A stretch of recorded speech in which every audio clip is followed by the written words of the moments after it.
All right, welcome back to the Green Hour. We are sitting here at the Concordia Annual Summit with Concordia's co-founder, Nich Logothetis. Thank you so much for joining us and honestly for this opportunity. Thank you for having me. It's great to be here. So we'll start off. I had Matt, the other co-founder, on the podcast probably a few months ago, and we talked about y'all growing up and your story and going to boarding school together, creating the after-school snack business and how it led you into the media industry and then into creating Concordia. So I had Matt talk about it, but I kind of want to hear your thoughts and perspective on growing up too. So could you talk about, going to boarding school with Matt and then how this all came to be with Concordia? Sure. So Matt and I met about 20 years ago, which sounds crazy to say. I'm 35, so we were at boarding school in 11th grade, and we had rooms next door to each other and became sort of friends very quickly. And then, we'd always talked about wanting to start a business. We sort of were at an all-boys boarding school. And so I don't know why we ever decided to go to that school, but, we were there, and it was an opportunity that presented itself to start a food business. And so we did that in 11th grade. I'm sorry, we met in 10th grade, in 11th grade. And then we, it grew and it expanded and it became relatively successful in terms of, having a captive market at the school. And we were asked to take over the sort of student center of the school with like a full kitchen and all that. And so we grew the business and then left and went to college, obviously, but and then he went to Georgetown and I went to GW. So we were in the same city, obviously stayed in close touch, and had always wanted to work together when we left college. And just what we did was we thought that it was important 10 years after 9/11 to bring together the business and the government sector in terms of solving issues related to terrorism. So we had our first summit in 2011 with maybe 120 people total, and President Bush spoke, and it was sort of the theme of Concordia and growing, public-private partnerships came from that. I think, I describe Concordia to people, and I'm like, Matt and Nich created this organization that's grown so much. And I mean, we're sitting here, I think there was 1,500 attendees at this event. 3,200. 3,200. Yeah. Oh my gosh. Okay, I'm way off. Yeah, that's all right. Not at one time, but let's say 3,200 registered. Oh wow. So okay. About 2,900 of those people actually checked in. Right. So, and I tell people, I'm like, they create this summit series, and their first ever summit, they bring President Bush, and it blows my mind. I mean, how did you do that? Your first ever summit, bringing a president of the United States. How did that happen? So Concordia has a policy of not paying its speakers. So we have never paid speakers, with one exception, which was President Bush. So we had a donor who kindly offered to help, bring him to the summit. Now that wasn't, he gets lots of requests that he denies, and so I think it made sense for him to come back to New York on the 10th anniversary of 9/11. I think we had a number of people that we knew who were around him, and we decided to, make a go for it, and he accepted our invitation. But there was that payment issue, which we haven't done since, and I think that's, really important that the policy stays in place, and people ask us all the time, right? People are like, I won't come unless you pay me. And say it doesn't happen that much often. People want to come anyway, but we're like, sorry, you won't be able to make it. Right. Yeah, it's a massive platform for the speakers, 3,200 people in attendance. And the one thing that we've all talked about is you're surrounded by people that are making real impact in the world. I mean, yesterday we're sitting in on a conversation on governance with Meta, with Booking.com, and with Amazon Web Services. We also listened to the Director of National Intelligence, Avril Haines, and she's talking about AI and how that's going to transition in the future. She's talking about issues related to Russia and China. And to be in the audience and just honestly be 10 yards away from people like this is incredible. So Concordia, what you've done and what you and Matt have both have done is remarkable. So for our listeners, they have a baseline of Concordia from Matt's episode, but could you walk them back through Concordia and what the mission is, and then what your work is throughout the year, not just with the annual summit, but with all of the other summits that you host? Sure. So Concordia at its premise was started as an organization to promote public-private collaboration, so promote businesses working more efficiently with governments and NGOs. And it was originally focused on counter-terrorism, right, in that first year. But then it sort of grew beyond that to a more generalized focus. And, you know, in terms of the annual summit, this is our 13th. You know, we obviously had 120 people at our first one, probably about 400 at our second one. Sort of grew from there. And I think our peak was right before COVID. In 2019, we had about 4,500 people.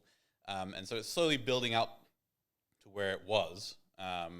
Obviously, in 2020 and 2021, we 2021, we had our a summit here at the Sheraton in New York. It was the first event that this hotel had hosted since COVID in September 2021.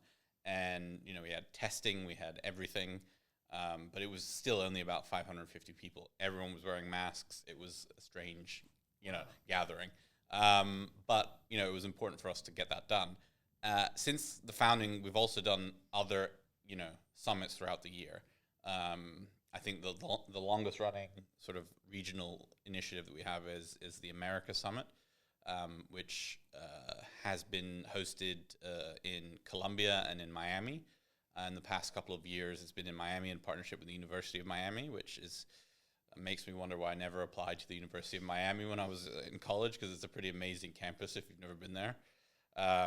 And it's, it's in April, it's in Miami. Everyone loves Miami. Everyone loves to be there in April. So it's I think a favorite of a lot of people. Then we also, have different strands. We have the European initiative that we do. Last event there was in Spain in July. And then we have the Amazon Summit and the United States Summit. So we really work throughout the year. And it's not, the summits sort of, there are some people who say, well, what do you get done at these events? And, there's nothing tangible that comes out of it. I couldn't disagree more with that, in the sense that so much of what, especially post-COVID, people are desperate to, for social interaction. And from that comes projects, relationships, partnerships. I mean, there's dozens and dozens and dozens of them that have been born at Concordia. Not fostered by us. We have many that we, formally do, but there's informally so many relationships that are born here, and as a result of that, positive impact. Yeah, I can say just from our experience, I mean, our team of 3 here, just the conversations that we've had over the last 3 days and the networking that we've done with people in 3 days has been remarkable. I mean, what I've learned just from talking to people on the podcast, from having different conversations, is going to help me as I continue the podcast, going to help me in my job. So, yeah, I mean, it's exactly right. People might say, what do you get done? But I think it really is on the individual, like coming into this. Right. Like, what are you looking to get out of this? Because yes. you present the information, you give them everything that they need, and it's like, okay, what are you going to take back with you wherever you go? Yeah, no, I'm glad to hear that, because that's what we try to do. And I think an important differentiator for Concordia, for some other, let's say, gatherings of the same size or prestige, is that we really focus on bringing together interested parties. And I say that generally speaking, meaning an interested party could be a head of state, of which we have close to 15 sitting heads of state this year. It could be a student who is just looking to contribute to their countries. I just met like 6 Panamanian students who had come to Concordia because they were invited by an organization, and we sort of covered their ticket costs. One of them was in dental school, one of them was in, business school. And so I think it's really important that we keep a focus on making sure that those voices are not ever diminished within Concordia. We always want to have the presidents, the CEOs, they're great, we love them, but we also want to have the student or the, anywhere from middle school through university, anywhere in the world. And so that's something I'm particularly proud of. Yeah, I've seen, we actually haven't been able to attend any of the segments on Young Voices, but I know that Young Voices, the segment, has been a really big thing for Concordia this year. Yeah. And it's really cool because you're bringing people, maybe those people you're talking about were one of the guest speakers, I don't remember exactly, but you're bringing these people, young voices, together to talk about issues where they live, and it gives different perspective because we all love to hear CEOs talk, we love to hear heads of state, but the youth are the ones that are going to be driving the future. Right. So I love that Concordia does that. Yeah, thank you. And it's something that, it's relatively simple to say, as you said, the youth drive, but it couldn't be more true.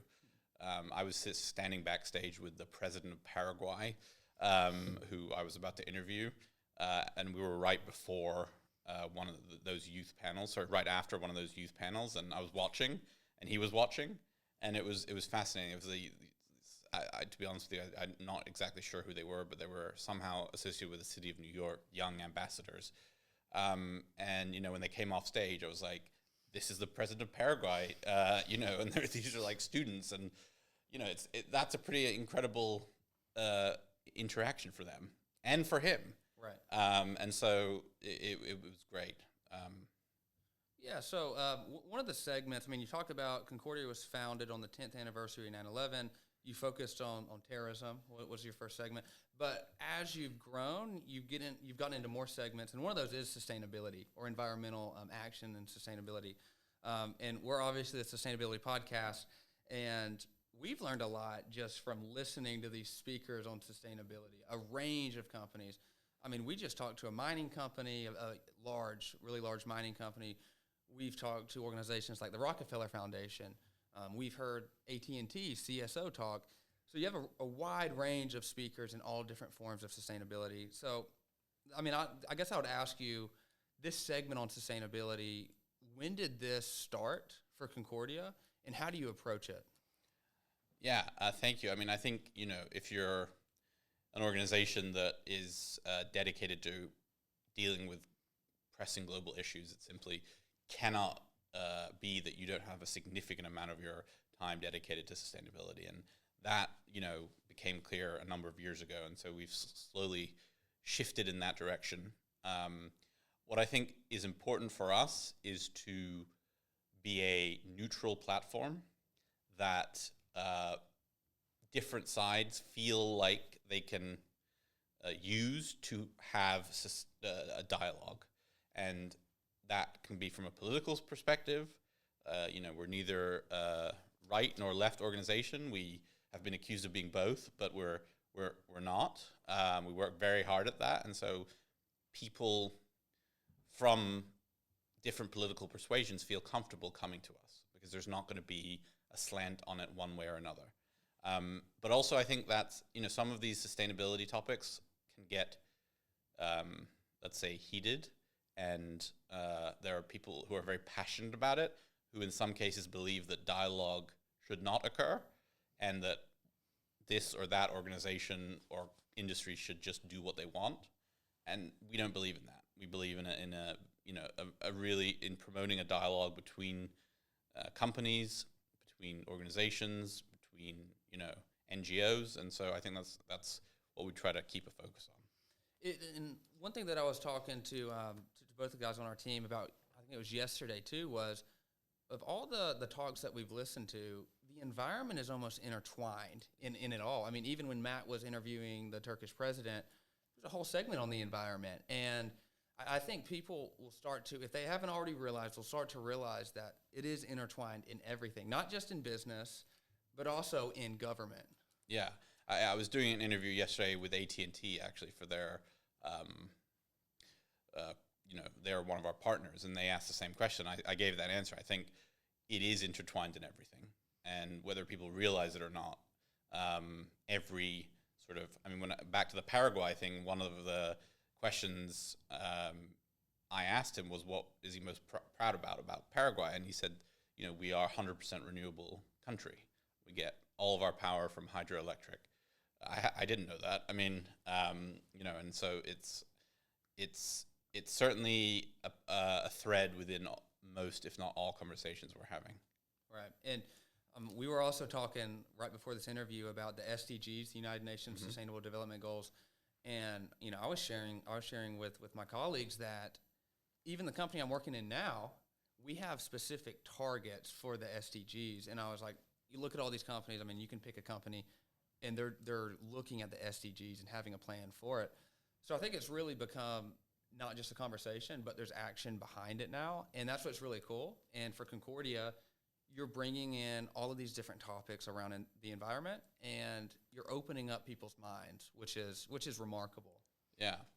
Thank you. I mean, in a sense, I think, and I might be wrong about this, but I think that the summer of 2023 will be remembered as maybe the beginning of the climate crisis encroaching upon pretty much everyone's life, right? If you look at what happened during this summer, the heat waves in this country, the floods in Libya, the fires in Greece, the earthquake in Morocco, which is not a climate change thing, but the recovery from it, everywhere you looked this summer, there were pretty much undeniably climate change related weather events occurring that, for the most part, have not been threaded together yet. And probably a lot of people will say, well, this happened long before, and I'm sure that's the case, but it just seemed to me that the summer of 2023 was really a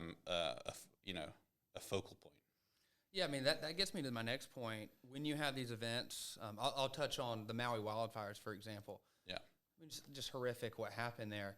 And what you have is a displacement of people when this happens. And you can almost, not only displacement, but you almost have a refugee crisis that comes. And I want to touch on an article that you wrote. This was a 2016 article, so it's 7 years ago. So this was in Entrepreneur. You wrote, economic vulnerability, climate change, violence, and protracted conflict have displaced nearly 65.3 million people in the world. That's equivalent to the population of France. So I want to talk about the business's role in addressing the refugee crisis with these climate events that have happened, and how businesses can really take a role in that. Yeah, I mean, I had forgotten to mention the wildfires in Maui there. That was a horrendous set of circumstances. And I'm originally from Greece, which you may know from my last name. And in Greece, this happens every year, and it's been getting progressively worse.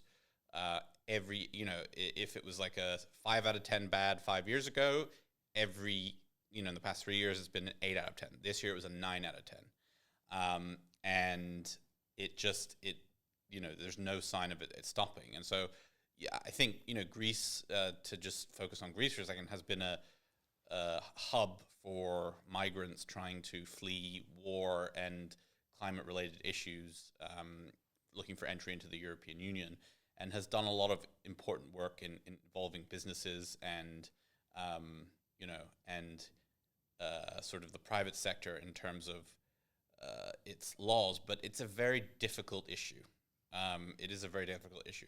I was speaking to the mayor of New York yesterday. I mean, they've got 3,000 migrants being bused to New York every day, arriving in the city every day. They have to house them. They have to provide food for them. And it's, these are people who are,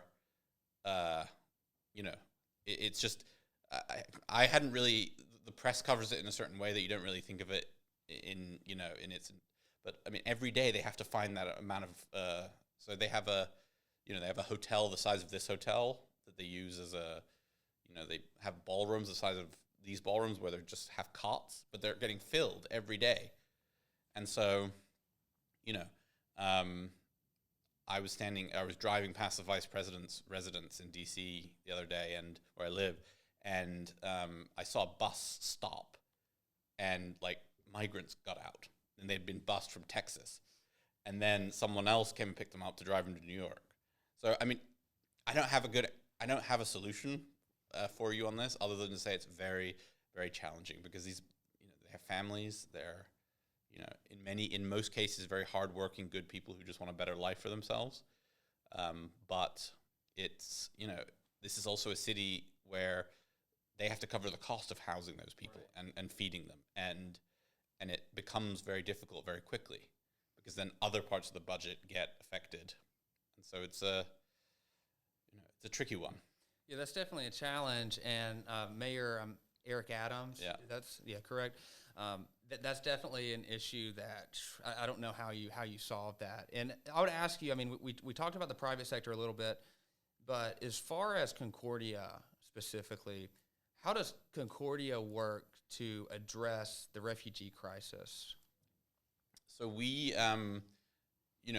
back in 2017, we had a summit in Athens, which was in Greece, still is. And, it was, I think, one of our most impactful summits, because it was at the peak of the refugee crisis. And, we brought together different groups to talk about how best, essentially, business can help. But, it's a tricky one, because a lot of the issue with the refugee crisis is on the shoulder of government, meaning people can't work if they're not allowed to work, right? I mean, they can, but they don't. So it's only the government that can give permission to work in various different places. And so we just tried our best, but the refugee crisis really is where business can help on the sidelines, in a sense, and government really has the key driving force. And I think your tagline is many voices, one community. Yeah. I think so. Concordia is providing this platform for people all over the world to come and hear these different talks, and the refugee crisis is one of those, and to understand, like at this annual summit, like what's going on, and then they can take the information from what they hear back with them and find solutions. So I think Concordia really, if I think about it, it's like an idea generation hub. Thank you. That's what we aspire to be. It's we have a lot of competing priorities, a lot of different topics to discuss, but it's, I think, turned out well so far. Yeah, and the last point I'll make on the refugee crisis, I like to talk about things being full circle. Like, we've had conversations on mining the last couple of days, and talking about, going into the renewable space and transitioning to electric vehicles and what you need for that. And what's full circle about that is, getting the materials, getting the different materials to put into the batteries, to put in the infrastructure, and then taking that and transitioning in energy. But what's full circle with the refugee crisis is you have these climate-related disasters that are displacing people, and it all goes back to, what are we doing on a day-to-day basis that is hurting the environment? Whether that is are we raising emissions? What's our environmental footprint? So I think everyone just needs to understand, how are you impacting the environment, because it comes full circle with climate-related events that happen. Yeah, for sure. I mean, and I think it is the top of mind for more and more people, let's say, every day, for the reasons that we discussed before, but also, I mean, the U.S. is one country, right? And there are many other countries where, I just read, just before I came in here, that the UK has decided to, let's say, push back their own deadlines for becoming net zero. And so it's in the dialogue, right, every day. And that will only continue. Right. So the momentum is certainly at its, for this issue is there. You can't ignore it. Right. And, one of the things that, one of the sort of programs that we are very proud of is the Amazon Summit.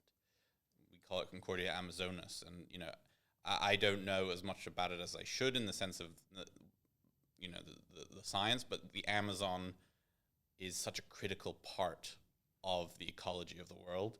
And there's some pretty frightening statistics out there, and about how much of it is being lost every year. And what I heard President Duque, who's the chairman of our initiative, say yesterday in our board meeting is that within 5 years, if we don't stop the deforestation levels, the Amazon will become a net emitter of ozone. And so that's kind of frightening, right? I mean, right, very the frightening. lungs of the world becoming a net emitter of pollution, not good.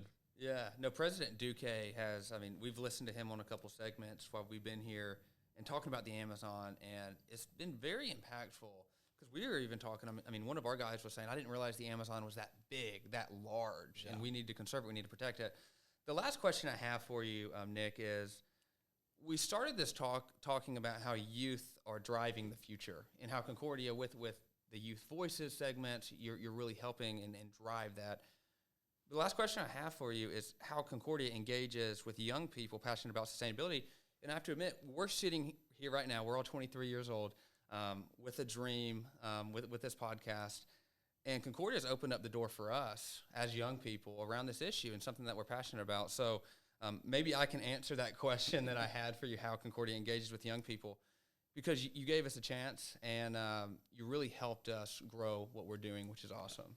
Well, that's really good to hear. And, we were 23 once and in a similar position as you. I mean, when Matt and I first had the idea for Concordia and to start it, a lot of people said, this is never going to work. Don't even do it. Like, a lot of people. And, we did it and there were some bumps along the way, but we persevered. And so I applaud what you're doing here. It's something you're passionate about, and you just have to, push ahead and don't listen to naysayers. And, you'll sort of reminds me of the story of, from Facebook, like the Winklevoss twins versus Mark Zuckerberg. Winklevoss twins are like, yeah, it's our idea. Yeah, but Mark Zuckerberg did it. So, you can have an idea, but if you don't do it, it's just an idea in your head. Right. So, I think that's great, and I'm really happy to hear that I can't take any credit for it, of giving you a chance here, but I'm very pleased to see that we did, and wish you the best of luck. The last thing I'll say is there's a quote that says, ideas without execution is just hallucinating, I guess, or something. I forget, someone famous said that quote, but thank you so much, Nich, for joining us today on the Green Hour. This has been a great talk, and thank you so much for the opportunity. Pleasure. Thank you.